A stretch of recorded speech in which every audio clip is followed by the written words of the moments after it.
সেই বিশ্ববিদ্যালয়ের শিক্ষার্থীদেরকে আবাসনের দাবিতে রাজপথে নামতে হয়, পুলিশের হামলার শিকার হতে হয়। এই জন্য আমরা জুলাই অভ্যুত্থান করি নাই।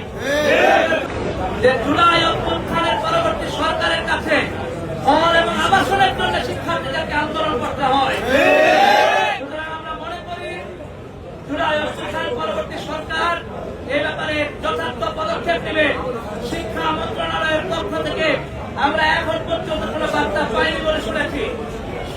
শিক্ষা উপদেষ্টা এবং শিক্ষা মন্ত্রণালয়কে অনুরোধ করব, অতি দ্রুত সময়ের মধ্যে জগন্নাথ বিশ্ববিদ্যালয়ের শিক্ষক ও শিক্ষার্থীদের প্রাণের দাবিগুলোকে মেনে নিন এবং এই দাবি বাস্তবায়নের কার্যক্রম শুরু করুন।